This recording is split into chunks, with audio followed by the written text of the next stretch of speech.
O culto doméstico é uma prática comum nas famílias cristãs há muito tempo.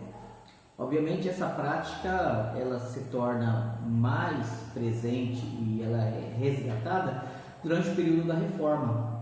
E no período pós-Reforma, especialmente entre os puritanos, a prática do culto doméstico ou da adoração familiar, como era chamada, ela é então acentuada e ela é inclusive descrita como sendo uma obrigação civil e não somente um dever religioso ou espiritual das famílias. E a preocupação era muito simples, especialmente pela Assembleia de Westminster, que durou entre 1643 a 1653. A Assembleia ela aprovou um documento em 1547 chamado Diretório da Adoração Familiar, e nesse diretório a orientação era de que os pais, o pai, o chefe da casa, ele dirigisse então o seu culto devocional. A intenção era de preparar a família com alguns propósitos. Primeiro, treiná-los nas escrituras, no uso, no manejo, no conhecimento, familiarizando com a leitura da Bíblia, a prática da oração, o exercício da piedade, ou seja, uma vida santa, e também preparando a família doutrinariamente, moralmente, para participar do culto solene, né? Então, o culto doméstico era visto como sendo um ato de preparação, não somente um exercício familiar diário ou semanal, mas um ato de preparação para o culto solene. Então, essa era uma prática comum, especialmente no final do século XVI e início do século XVII. Essa prática ela tem dado continuidade entre as famílias presbiterianas, né? Os presbiterianos praticam, orientam, incentivam que suas famílias cultivem a prática do culto doméstico. Esse nosso estudo ele vai se basear em 3 perguntas, ou nós vamos tentar responder 3 perguntas. A primeira é: o que é o culto doméstico? O que fazer no culto doméstico? E a terceira, quais recursos podemos usar no culto doméstico? Então nós vamos desenvolver essas 3 respostas para essas perguntas. Primeiro então, o que é o culto doméstico? O culto doméstico ele não é, vamos começar com um não é. O culto doméstico não é apenas um breve devocional em que a família cumpre um mero dever moral de estar reunido juntos, né? As famílias estão perdendo, inclusive, um bom hábito de comer à mesa. As famílias, infelizmente, estão perdendo o bom costume de sentarem-se, algumas por questão de dificuldade de trabalho, especialmente os grandes centros, em que o pai ou a mãe, ou ambos, eles saem de manhã e chegam à noite. Então, quando conseguem, talvez um café da manhã, mas em geral nem isso, não conseguem ter o café da manhã, o almoço, e possivelmente conseguirão apenas um jantar em família. E às vezes ainda, infelizmente, algumas famílias elas estão desaprendendo sentar-se à mesa como família, ter uma refeição junta, conversar, etc. Nesses grandes centros, geralmente o domingo então torna-se um dia importante para a família, que é o domingão da família, né? Que é o dia em que as pessoas almoçam juntos, conseguem conversar juntos. Mas infelizmente essa prática também tem se perdido, mesmo nos grandes centros, em que as pessoas elas pegam a sua comida no fogão ou à mesa, vão para a sala, vão para o quarto, vão para qualquer lugar, e elas não conseguem sentar juntas, orar juntas, agradecer a Deus, conversar enquanto comem, compartilhar as experiências, os acontecidos, as suas dificuldades. E está comprovado que as crianças, especialmente crianças pequenas, no momento da refeição, é o momento em que elas consolidam relações, vínculos, afetos pelos pais, elas ouvem melhor, elas aprendem, porque é um momento muito importante de comer junto. A Bíblia ela menciona vários lugares que a ideia de comer com alguém, ter uma refeição comum, é sinônimo de comunhão. É interessante a Escritura apontar para isso. Nosso Senhor Jesus, na noite em que foi traído, ele celebra então o segundo sacramento por ele instituído, a ceia do Senhor, como sendo uma refeição comum, em que ele inclusive promete, dizendo que ele anseia comer novamente desta ceia conosco na sua vinda. Então a ideia de estarmos juntos, de estarmos à mesa, de estarmos conversando, de estarmos compartilhando, é algo que precisa ser resgatado. Então, infelizmente, não só o culto doméstico, mas a própria prática de comer à mesa, de estar juntos em família, é algo que infelizmente tem se perdido. Mas, voltando ao assunto do culto doméstico, que é o ato em que a família se reúne. Então, em primeiro lugar, culto doméstico não é apenas um mero cumprimento de obrigação. Temos que fazer, a gente senta aqui, lê alguma coisa e algo mecânico acontece, a gente faz, ora e acabou, né? Então, isso não é culto doméstico. Segundo lugar, culto doméstico não é uma noite da família. Existe um livro em português, publicado por um famoso pastor que escreve muito na área de família e palestra e trabalha muito bem nessa área de família, princípios bíblicos e morais sobre família, mas ele escreveu um livro sobre culto doméstico, que quando você vai olhar o livro, ele na verdade está propondo uma noite de família. Uma noite de família é diferente de culto doméstico. Uma noite de família você pode escolher uma vez por semana, uma vez a cada 15 dias, um mês, a periodicidade, a família que escolhe, e aquela noite então é uma noite em que a família ela estará junta, ela vai brincar, ela vai divertir, ela vai fazer jogos, ela vai fazer gincana bíblica, ela vai então fazer várias atividades. Este livro deste autor, ele se propõe em dar mais de 100 ideias sobre como usar o culto não, esse momento, esta noite em família. Isso não é culto doméstico.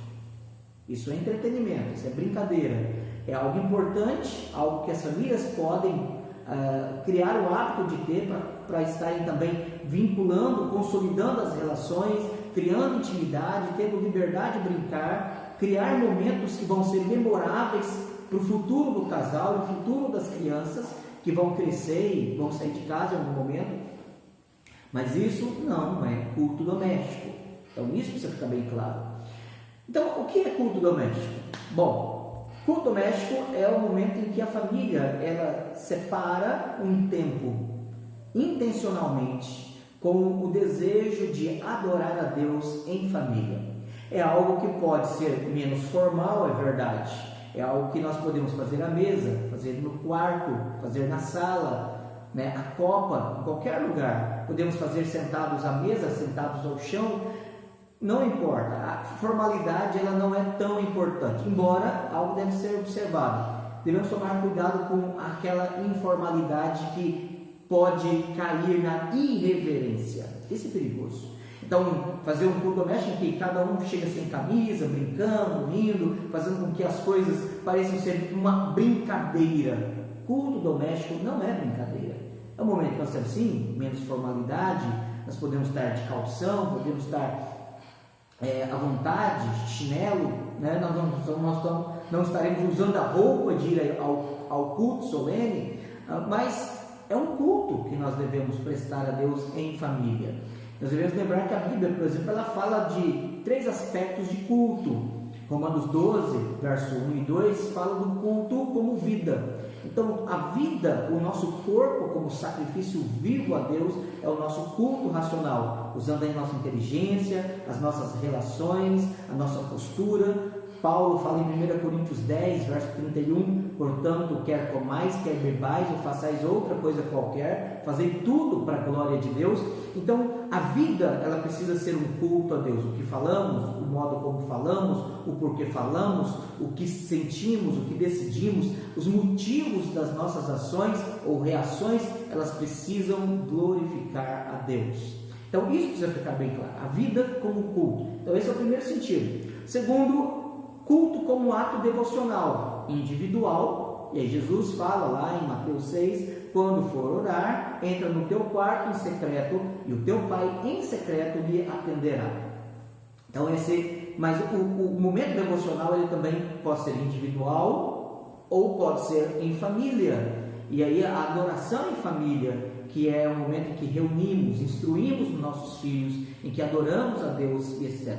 O terceiro sentido que a Bíblia fala do culto são os santos ajuntamentos ou solenes ajuntamentos, as santas assembleias ou convocações, um momento de solenidade que o culto é adorado e que desde lá do Antigo Testamento a ideia de reverência, solenidade já é algo chamado para que seja parte da motivação do culto. Quando o autor de Eclesiastes, no capítulo 5, diz: guarda o teu pé quando entrares na casa de Deus.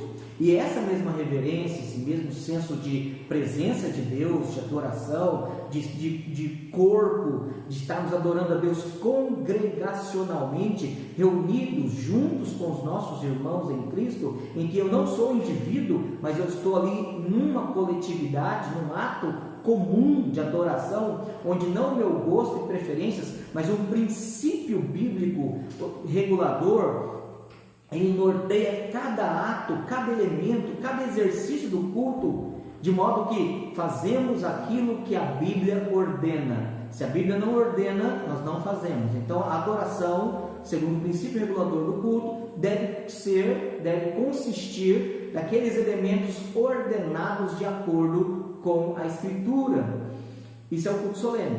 Mas nós estamos falando então apenas do culto doméstico. Então, o culto doméstico é o momento em que a família, se possível diariamente, se não pelo menos durante um dia da semana em que for possível a toda a família, ela se reúne para adorar a Deus, para aprender a palavra de Deus, para falar com Deus, para interceder em favor de situações, eventos, pessoas, casos em que exigem a nossa atenção e a nossa devoção e as nossas orações. E o momento em que nós aprendemos mais da intimidade da palavra do Senhor e a família exerce a sua comunhão e fortalece os seus vínculos. Deuteronômio capítulo 6, embora ele não esteja falando especificamente do culto doméstico, mas ele fala de um contexto de continuidade de instrução dos pais aos filhos. Deuteronômio capítulo 6, do verso 4 ao verso 9, a palavra de Deus diz assim: ouve, Israel, o Senhor nosso Deus é o único Senhor. Amarás, pois, o Senhor teu Deus de todo o teu coração, de toda a tua alma, de toda a tua força. E essas palavras que hoje te ordeno estarão no teu coração. Tu as inculcarás a teus filhos, e delas falarás assentado em tua casa, e andando pelo caminho, e ao deitar-te, e ao levantar-te. Também as atarás como sinal da tua mão, e te serão por frontal entre os olhos. E as escreverás nos umbrais da tua casa e nas tuas portas. Então, a ideia de um ensino contínuo dos filhos, da família, da instrução presente em casa, aquilo que nós estaremos estudando dos nossos filhos, precisará primeiramente estar no nosso coração. O verso 5 diz: amarás, pois, o Senhor teu Deus de todo o teu coração, de toda a tua alma, de toda a tua força. Verso 6: estas coisas que hoje te ordeno estarão no teu coração. Estarão no teu coração.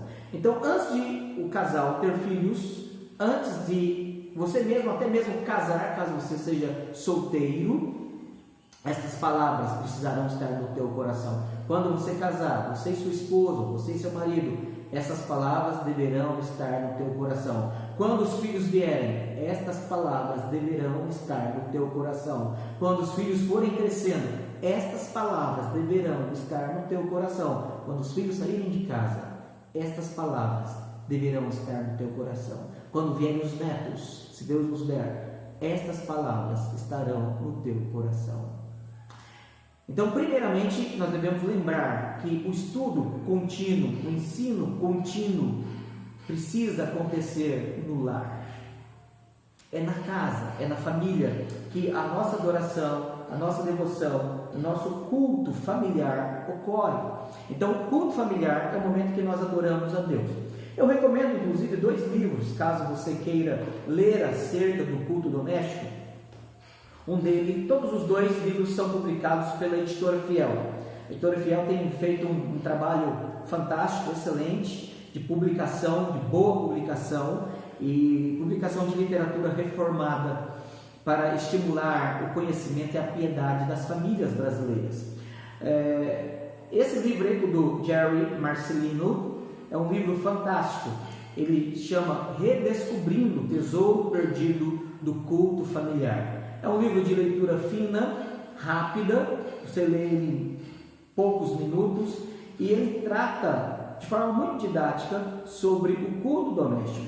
Ele fala sobre uma lição do passado, então ele faz um levantamento histórico breve de como que as famílias elas adoravam a Deus, como que num contexto americano, o autor é americano, as famílias então elas exerciam a piedade, a instrução, o zelo da palavra, o seu compromisso com Deus em casa através do culto doméstico. Logo em seguida, no próximo capítulo, ele trata sobre 4 razões para restaurarmos o culto doméstico. O primeiro dele é: somos mordomos dos dons de Deus. Então nós devemos adorar a Deus com os recursos que Ele dá. Então, lembrando que o sustento da família, a saúde da família, a boa relação da família, o cuidado da família, as bênçãos que Deus dá à família, os dons que Deus dá a cada membro da família, devem ser motivos de adoração e gratidão a Deus. O seu filho foi colocado em seu lar por um desígnio de Deus. Então Deus nos deu filhos para que nós os preparemos para serem adoradores, para serem servos, para serem filhos da aliança. O culto familiar nos prepara para a adoração pública, algo que o Diretório de Culto Familiar da Assembleia de Westminster, em 1647, ele já declara que o culto familiar, a adoração familiar, ela é um ato de preparação para a adoração pública, adoração congregacional. Então, no culto doméstico, eu lembro quando as crianças eram bem pequenas e eles tinham 1, 2 anos, 3 aninhos, nós tínhamos alguns comandos simples, próprios para crianças dessa idade, que aprendem com frases curtas, ideias curtas, mas que precisam ser massificadas, repetidas persistentemente. E nós dizemos assim: na hora de orar, fechamos os olhos. Na hora de cantar, nós cantamos. Na hora de ouvir a pregação ou o ensino, nós ficamos em silêncio. E isso as crianças aprendem em casa, aprendem no culto doméstico, porque quando elas vão para o culto solene, elas estão na coletividade do corpo da igreja, elas sabem que é o momento de cantar, cantam, o momento de orar, fecha os olhos, o momento de ouvir a direção do culto pelo irmão que está dirigindo a liturgia ou o pregador, elas vão atentamente prestar atenção e elas vão fazer perguntas, elas vão querer saber o que, o porquê. E isso que já acontece no culto doméstico apenas se estende para o culto solene. O que nós percebemos é que por vezes crianças que têm dificuldade em permanecer no culto solene são crianças que os pais, infelizmente, não praticam o culto doméstico. É uma consequência. E os pais estão sendo descuidados em não instruir os seus filhos no culto ao Senhor, primeiramente em casa. O quarto motivo que Jerry Marcelino oferece é o declínio espiritual de um povo. E ele começa então a mostrar como que um país que outrora foi protestante na sua implantação nos Estados Unidos, em que foi colonizado pelos puritanos, hoje é um país majoritariamente secularizado. O abandono do culto doméstico enfraquece uma igreja. O abandono do culto doméstico enfraquece o testemunho da igreja. O abandono do culto doméstico enfraquece o poder de evangelização e de influência de uma igreja. Então, resgatar o culto doméstico, praticar o culto doméstico, faz com que nossas famílias sejam fortes. Famílias fortes, elas tornam uma igreja forte. É por isso que o culto doméstico ele precisa ser praticado. Logo em seguida, no terceiro capítulo, o Jerry ele vai então nos oferecer como começar. E ele dá algumas dicas práticas de como realizar o culto doméstico. Um outro livro fantástico, que dá praticamente o dobro em termos de tamanho do Jerry. É um livreto escrito pelo Joel Eric, chamado em português Adoração no Lar. Esse livro ele foi escrito em inglês, chamado Adoração Familiar, né? Ele é dividido em 5 capítulos e 2 apêndices, né? Os 5 capítulos ele trata, primeiro dele, as bases teológicas para o culto doméstico. Então, o Joel Bick ele é mais argumentativo, ele gasta mais detalhe, é um livro um pouco mais robusto em termos de argumentos. Primeiro, então, ele trata sobre bases teológicas para o culto doméstico. Por que nós devemos praticar o culto doméstico? Segundo capítulo, ele fala do culto doméstico como um dever. Dever, primeiramente, do chefe da casa, que deve chamar a responsabilidade para si e convocar a sua família. E aqui permita-me dar uma palavra pastoral às irmãs. Talvez o seu marido não seja crente, então você deve liderar, você deve organizar e você deve influenciar o seu marido para que ele participe do culto doméstico. Mesmo ele não sendo crente, mesmo ele não tendo o compromisso com Deus que você e seus filhos têm, ele deve também ser chamado para o culto doméstico. O culto é o culto da família. Se você é crente e o seu marido é crente também, mas ele tem sido omisso, ele não tem assumido a responsabilidade, ele tem negligenciado o dever de liderar o culto doméstico, eu peço que você, minha irmã, não seja a mulher goteira lá do livro Provérbios, porque talvez você, sendo a mulher rixosa, você apenas vai causar ira nele, e o pecado de omissão, o pecado de responsabilidade, somado à ira desenfreada que torna esse pecado, vai desmotivá-lo a participar e a liderar o culto doméstico. Então a minha palavra pastoral para você é que você, de forma amorosa, de forma cuidadosa, prudente nas suas palavras, organize o culto doméstico, arrume a mesa como você prepara o almoço.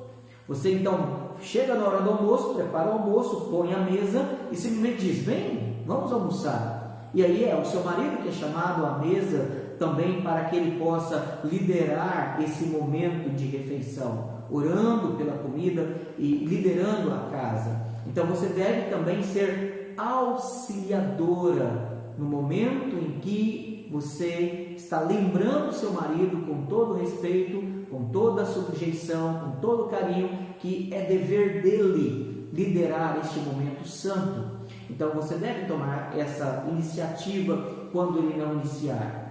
A liderança é marcada pela iniciativa, mas observe bem, você auxiliando o seu marido quando ele for relapso, quando ele for omisso, quando ele for descuidado, você estará então ajudando a promover a liderança dele. Ajude-os até que ele amadureça, até que Deus então firme o coração dele e ele tenha então a iniciativa, por causa do temor de Deus que pode surgir e fortalecer no coração dele, para que ele possa liderar a convocação, o exercício e toda a disposição do culto doméstico. Ainda, se você é uma família que não tem a prática do culto doméstico e até hoje foi negligente, omissa na prática de adoração familiar, o Joel Bick, como o Jerry Marcelino, tem um capítulo específico orientando sobre a implantação do culto doméstico. Então, como começar o culto doméstico? Nós simplesmente olhamos na cara do outro e falamos assim: vamos fazer culto doméstico? E a pergunta é: a gente nunca fez, como fazer isso? Eu vou dar algumas dicas no final de como fazer isso. 4. Objeções contra o culto doméstico. Curiosamente, existem críticas ao culto doméstico. A adoração em família ainda é algo que algumas pessoas têm desculpas, argumentos pecaminosos, racionalizados para não fazer o culto doméstico. E o 5º capítulo do livro é sobre a motivação correta, bíblica, santa, de adorar a Deus para o culto doméstico.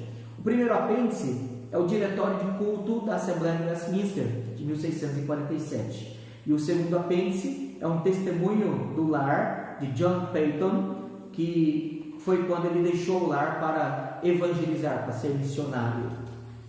É um livrinho muito agradável, a leitura dele, muito proveitoso, e recomendo enfaticamente a leitura dele.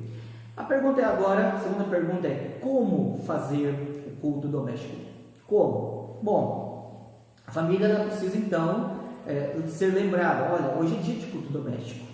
Desde o café da manhã, ou um dia anterior, ou já marcar um dia fixo da semana. Olha, aqui em casa, a família, o casal pode conversar. Nós faremos culto doméstico toda quarta-feira, toda sexta-feira, ou toda segunda, quarta e sexta, porque você tem aqueles dias que você tem reunião de oração da igreja, você tem um estudo bíblico no decorrer da semana, ou qualquer outra atividade. Então, você pode, nos dias em que há lacunas, onde não há compromissos públicos com a igreja, de reuniões públicas, você pode fazer o seu culto doméstico. Então, a ideia é de você já começar marcando o dia. Esse é o primeiro ponto. Segundo, planeje o culto doméstico. Não é algo que você chega e reúne com a família e assim, o que nós vamos fazer? Primeiro, se você não tem algo já mentalmente preparado, anote. Faça um esboço, escolha os motivos de oração, escolha, é claro que no momento pode ser acrescentado, escolha o texto bíblico, escolha os cantos, que também no momento pode ser sugeridos. Há uma certa informalidade, como eu disse no início, que é permitida no culto doméstico. Então, nós estaremos fazendo todo esse momento. Faça orações de gratidão, oração de petição, oração de intercessão, oração de confissão. Ore a Deus através das orações, né? Adore a Deus através das orações. Ensine seus filhos a orar. Esse é um momento muito propício em que nós podemos orar e os nossos filhos aprender conosco e podemos orar e às vezes até amorosamente, né? De forma misericordiosa, criticar a oração dos nossos filhos de vícios de palavras, de hábitos de repetição de frases, de orações mecânicas e a necessidade de orar com fé e sinceridade de coração, realmente não somente a quem estamos dirigindo a nossa oração, nosso Deus e Pai, mas também por quem às vezes nós estamos intercedendo. Então as orações elas devem acontecer início, durante e no final das nossos cultos domésticos, ou podemos ter um momento mais concentrado para o culto e a oração, né? Segundo lugar, nós podemos ter cânticos, hinos, e aí nós devemos usar esse momento para ensinar os hinos do nosso inário, para que os nossos filhos aprendam a cantar e amem os hinos dos nossos inários, né? Em que eles estarão aprendendo a tradição das nossas famílias e poderão na igreja também apreciar a boa execução dos hinos da nossa igreja. Cânticos espirituais podem ser também inclusos, sendo zelosos com a letra, sendo criteriosos, né, com o que nós estaremos cantando, e também devemos ensinar os nossos filhos e a nossa família a cantar os salmos. Se você não sabe cantar nenhum salmo, permita-me dar a sugestão. Se você for no Google ou em qualquer outro site de busca, escreva Comissão de Psalmodia Brasileira, tá? Você encontrará Comissão Brasileira de Psalmodia, você encontrará hinos, desde cifras, caso alguém na família toque algum instrumento, cifrado, você terá os 150 salmos metrificados com músicas conhecidas ou realmente os chamados salmos genebrinos, e você poderá cantar em família e aprender a cantar em família também os salmos. Então cantemos os nossos hinos, cantemos os nossos cânticos, cantemos também os salmos, tanto os chamados de harmônicos como os salmos genebrinos, para que esse momento seja um momento de adoração em família através dos cânticos. A leitura bíblica, né? Eu recomendo que nós façamos a leitura bíblica sequenciada. Em vez de você abrir em qualquer texto e ir lendo aleatoriamente, é interessante, e aí é uma sugestão enfática, que você adote a leitura sequenciada. Talvez você tenha apenas a Bíblia comum que nós temos, né? Os 66 livros organizados Antigo e Novo Testamento. Permita-me apresentar, eu não estou fazendo propaganda, não estou ganhando nada com isso, mas apenas por uma questão de proveito. Essa Bíblia, chamada Bíblia de Estudo Integrada, ela é organizada e arranjada numa ordem cronológica. Todos os livros da Bíblia todos os textos da Bíblia, Antigo e Novo Testamento, eles estão dispostos, os textos, não só os livros, mas capítulos e os eventos dentro de uma ordem cronológica. Então, para uma leitura da família sequenciada, e aí lendo a partir do critério cronologia, se você quiser usar o critério literatura, as Bíblias tradicionais elas são úteis nisso. Mas o critério cronologia, esta versão ela é excelente. Então você tem toda a leitura. Na nossa casa nós já estamos, porque não dá para, nessa ordem cronológica, não é possível citar livro, né? Mas nós estamos lendo já na sequência por volta do ano 980, 970 a.C., período de de Salomão, no final do reinado de Salomão. Então nós temos, inclusive a nossa próxima leitura será o Salmo 85, né? Então é um livro, é uma formatação de Bíblia fantástica, excelente, com abordagem cronológica para vocês analisar a Escritura. Inclusive, quando você chega no Novo Testamento, há uma vantagem de você conseguir ler o textos numa ordem e numa estrutura sinótica. Ou seja, quando você tem a mesma narrativa nos 4 evangelhos, né, como é o caso do batismo de Jesus, você tem Mateus 3, 11 e 17, Marcos 1, 7 a 11, Lucas 3, até do verso 12 ao 23, e João 1, do verso 24 a 34, na mesma estrutura, na mesma disposição. Então você consegue fazer uma leitura comparativa do mesmo evento e dando sequência em ordem cronológica. Ele é muito útil para o culto doméstico, sendo que o principal propósito do culto doméstico não é pregação, mas é instrução e estudo da palavra. Mas observe bem, você pode usar o critério literário, ou seja, o critério literário nós temos Antigo e Novo Testamento. No Antigo Testamento, lei, históricos, poéticos, profetas maiores, profetas menores.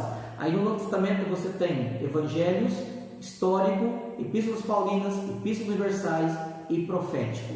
Então você tem a estrutura literária nas nossas Bíblias em modelo padrão. O que nós podemos usar ainda, né, para a instrução dos nossos filhos? A leitura de algo devocional, né, ou usar a catequização ou a prática do catecismo, né? Em termos de leitura devocional, permitam-me fazer uma propaganda. A editora Dort, ela recentemente publicou, tem menos de 30 dias, esse livro, que foi uma tradução que eu fiz, chamado Remédios Preciosos contra as Artimanhas do Diabo. Um livro fantástico que trata sobre a verdadeira batalha espiritual do puritano do século XVII, chamado Thomas Brooks, puritano inglês. E ele então trata sobre a doutrina do pecado do capítulo 1 até o capítulo 7. Então ele fala sobre a sedução do pecado, a podridão, a gravidade, natureza do arrependimento, a má companhia do pecado, o sofrimento causado pelo pecado, a insensatez do pecado, transitoriedade do mundo. E aí então, em todo esse momento ele não somente analisa a situação do nosso coração em relação ao pecado, mas ele dá conselhos com muita sabedoria bíblica sobre como prevenir e como também remediar e tratar com arrependimento o nosso pecado. É um livreto pequeno, mas muito edificante para a leitura em família. Talvez você tenha o padrão de Westminster, os padrões de Westminster, aquela edição padrão, né? Tamanho grande, da Confissão de Fé, do Catecismo Maior ou do Breve Catecismo. Mas se você não tiver o tamanho grande, você tem esse modelo brochura de bolso, também tem um capa flexível de couro, dos padrões ou dos símbolos de fé de Westminster, que você tem a Confissão de Fé, o Catecismo Maior e o Breve Catecismo. Essa literatura ela é útil no nosso culto doméstico, a leitura sequenciada. Se você tem crianças, recomendo a leitura do Breve Catecismo. Se são já adolescentes ou adultos, a leitura da Confissão de Fé e do Catecismo Maior. Então, leia pelo menos um parágrafo. Não precisa ser o capítulo inteiro da Confissão de Fé. Nós temos lido o capítulo e um parágrafo em cada culto doméstico, né? No caso do breve catecismo ou catecismo maior, leia apenas uma pergunta. E não é apenas a leitura e silenciar. Leia e especule, questione, examine se cada membro entendeu a pergunta e a resposta daquele texto, ou o parágrafo lido da confissão de fé. É necessário que nós façamos. Se você tem filhos adolescentes, jovens ou só adultos, eu recomendo o uso do Teologia Concisa do J.I. Packer. Por quê? Porque cada capítulo dele são capítulos pequenos. Você tem capítulos pequenos para cada leitura. Então você pode, em cada culto doméstico, ler apenas um capítulo, que é um capítulo breve.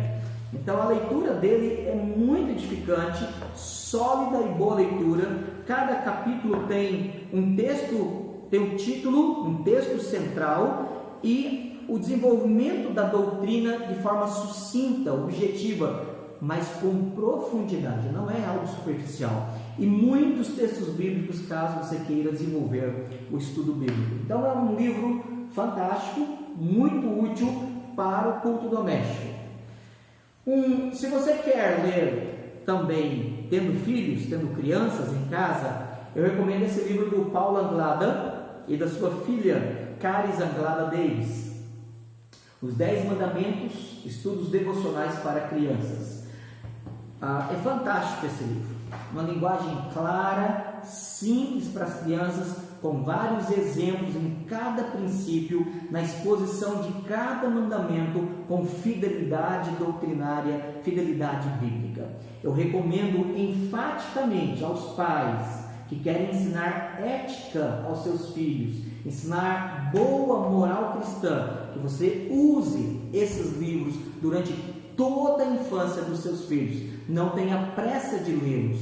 Não leia um capítulo, você vai perceber que são capítulos grandes, então não leia todo o capítulo num único culto doméstico, mas leia pequenas porções em cada culto doméstico. Você pode ler partes de cada capítulo em cada culto doméstico, tendo proveito. Não é quantidade, pais, não é quantidade, é qualidade, é entendimento, é capacidade de assimilação daquela verdade ensinada para os filhos. O outro livro, e permita-me indicar um livro que eu escrevi, foi publicado também pela editora Dort, Discipulando os Nossos Filhos na Fé Reformada. São 3 catecismos que eu traduzi, 3 catecismos do século XVI, que nossos pais reformados lá na Escócia usaram, e eles então têm a proposta de instruir os nossos filhos na meditação de doutrinas. O livro tem a primeira parte, onde eu faço algumas sugestões, 3 capítulos introdutórios sobre sugestões de como usar os catecismos. Eu faço 2 artigos na segunda parte sobre o calvinismo para crianças e como ensinar para elas e por que ensinar a fé reformada para os nossos filhos. E aí vem o primeiro catecismo, o ABC ou catecismo para crianças, um catecismo para pré-adolescentes, terceiro catecismo. No final, nós temos um anexo que é o catecismo baby. Se você tem crianças de 0 a 3 anos, ou 0 a 4 anos, que ainda não sabem ler, este catecismo, preparado pelo nosso irmão, pastor Timóteo Oliveira Salles, ele preparou para o seu filho Felipe, e ele é um catecismo com perguntas de frases curtas e respostas muito curtas, respostas de uma palavra ou até 4 palavras, que crianças de 1, 2 ou até 4 anos são capazes de memorizar e responder. Eu terminei semana passada a tradução e o preparo desse livro chamado Diretório do Culto Doméstico da Assembleia de Westminster. É um livro que eu já entreguei ontem para o Jorge, da editora Dort, e esse livro ele é composto de 3 documentos da Assembleia de Westminster. O primeiro documento é o Diretório de Culto Familiar da Assembleia de Westminster, traduzido pelo reverendo Paulo Anglada, que me autorizou revisar e publicar esse texto, essa tradução dele, junto com qualquer outro documento também da Assembleia de Westminster. Então, eu fiz a revisão do Diretório de Culto Familiar traduzido por ele. O segundo documento é a breve confissão da Assembleia de Westminster. E nesse documento nós temos então os critérios exigidos para que aqueles que eram aptos para participar da ceia do Senhor pudessem então fazer um autoexame. E aqui você tem a primeira parte do documento, o documento é dividido em duas partes. A primeira parte então estabelece o critério de discernimento que proíbe e impede a participação da ceia do Senhor por não haver um autoexame, não haver entendimento, não haver discernimento do corpo.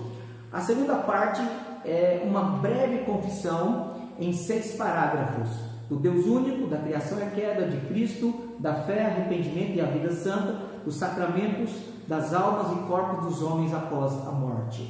Então você tem esse breve documento, essa breve confissão tratando. O terceiro documento é uma tradução nova do breve catecismo de Westminster. O que tem de diferente nessa tradução? Bom, a tradução ela é uma tradução totalmente nova, completa de todo o texto, desde as resoluções da Assembleia para a publicação do breve catecismo. Uma tradução totalmente nova. Permita ler apenas a primeira pergunta. Breve catecismo, pergunta número 1. Qual é o propósito principal do ser humano? Resposta: o propósito principal do ser humano é glorificar a Deus e satisfazer-se nele para sempre. Então eu fiz uma tradução na linguagem mais atualizada e ao mesmo tempo eu coloquei por extenso os versículos. Detalhe, eu verifiquei todo e cada versículo de cada pergunta do texto do breve catecismo de Westminster de 1647, colocando todas as referências do original e por extenso. Então você tem a pergunta e a resposta e ao mesmo tempo todos os versículos, de modo que de uma forma facilitada, prática, você já lê a pergunta, a resposta e já pode ir lendo os textos bíblicos que estão anexos em cada um deles. Nós podemos fazer o culto doméstico usando esses recursos, né? Usando então uma lista de oração ainda. Então, além da literatura, catecismo, literatura devocional, literatura doutrinária, você pode usar recursos diversos. Existe muita coisa. Você pode usar o catecismo de Heidelberg, a confissão belga, a confissão helvética. Então, existem vários recursos que você pode usar. Outra coisa para que nós possamos enriquecer e tornar mais produtivo o nosso culto doméstico e mais proveitoso, e ensinar os nossos filhos e nós mesmos lembrarmos do nosso dever para com os nossos irmãos, com as nossas responsabilidades sociais e para o que acontece no mundo e que é responsabilidade nossa, o testemunho e influência, seria uma lista de oração. Então é interessante que você faça uma lista de oração. Você divida motivos de família, motivos da sua igreja, motivos de orar por pastores, missionários, igrejas, irmãos perseguidos no mundo, cristãos que estão, igreja perseguida, orar por situações específicas da sua igreja, projetos da sua igreja, trabalho, orar pelos seus pastores, pelos presbíteros, pelos diáconos, pelas famílias dele, orar pelos enfermos, e você então ter listado todos esses motivos, nomes, situações, casos específicos, para que as orações elas sejam didaticamente orientadas, especificadas, esclarecidas para esse momento em família. Esse é o momento então que nós cantamos, aprendemos, estudamos, lemos e oramos. O culto doméstico é algo muito importante.